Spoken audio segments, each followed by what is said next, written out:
Assalamualaikum warahmatullahi wabarakatuh. Perkenalkan, nama saya Muhammad Insarul Haq dari kelas 6E. Di sini saya akan menjelaskan tentang sistem pemerintahan Indonesia.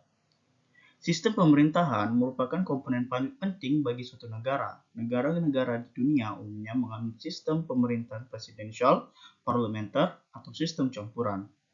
Begitupun dengan Indonesia, ada macam-macam sistem pemerintah Indonesia yang pernah dianut sejak kemerdekaan di era 1945. Dan ini sistem pemerintahan yang telah dianut oleh Indonesia.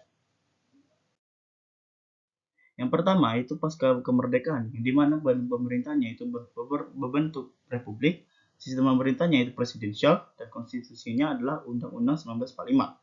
Setelah mendeklarasikan kemerdekaan pada 17 Agustus 1945, Indonesia resmi menganut sistem pemerintahan presidensial karena saat itu kondisi negara masih belum stabil.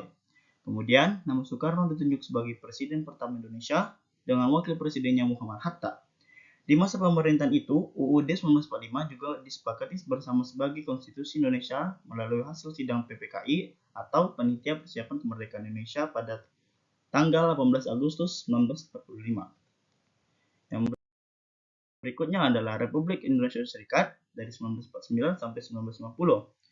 Bentuk pemerintahnya ini yaitu republik, sistem pemerintahnya parlementer semu, konstitusinya yaitu konstitusi RIS atau Republik Indonesia Serikat. Di era 1945, tepatnya setelah Konferensi Meja Bundar, Indonesia berganti sistem pemerintah menjadi kuasi parlementer atau parlementer semu. Selain itu, hasil KMB tersebut memutuskan bahwa bentuk negara Indonesia menjadi serikat dengan nama Republik Indonesia Serikat. Selanjutnya itu pasca Republik Indonesia Serikat. Setelah masa pemerintah Republik Indonesia Serikat berakhir, bentuk negara Indonesia kembali menjadi kesatuan dan republik. Konstitusi saat itu merujuk pada Undang-Undang 1950 atau Undang-Undang Dasar Bangsa Sementara, penerapannya tidak lama, hanya sampai Dekret Presiden rilis pada 5 Juli 1999. Keputusan Dekret Presiden menetapkan konstitusi kembali ke UUD 1945 dan mulai membentuk MPRS dan DPRS. Selanjutnya yaitu Orde Lama. Memasuki era Orde Lama, sistem pemerintahan Indonesia kembali berganti dari parlementer menjadi presidensial. Sesuai Dekret Presiden 1999, maka diperlakukan lagi Undang-Undang 1945. Sebab konstitusi tersebut dinilai mampu menjaga kesatuan dan persatuan negara. Menurut Presiden Soekarno, demokrasi liberal tidak mendorong perbaikan bangsa menuju bangsa Indonesia yang adil dan makmur. Setelah Orde Lama, terbitlah Orde Baru, yaitu pada 1966 sampai 1998. Setelah Presiden Soekarno mundur dari Orde Lama, kedudukan pemerintah kepala negara berganti ke Presiden Soeharto untuk memimpin Orde Baru. Orde Baru lahir ketika Indonesia mengalami krisis ekonomi dan politik, sehingga permasalahan ekonomi di Orde Lama dijadikan isu politik Orde Baru yang berujung demo.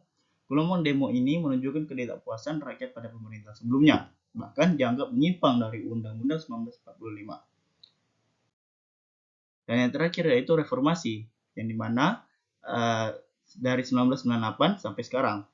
Setelah amandemen masa Orde Baru runtuh dengan mundurnya Presiden Soeharto, lalu muncul era reformasi yang dipimpin oleh Presiden B.J. Habibie. Di era reformasi ini, Undang-Undang 1945 diamandemen sebanyak 4 kali, dan sekarang ini yang digunakan adalah hasil amandemen sejak 2002. Sejak saat itu, peraturan pemilihan presiden dilakukan setiap 5 tahun sekali dan pemilu pertama diselenggarakan pada 2004. Cukup sampai segini. Mohon maaf bila ada kesalahan. Assalamualaikum warahmatullahi wabarakatuh.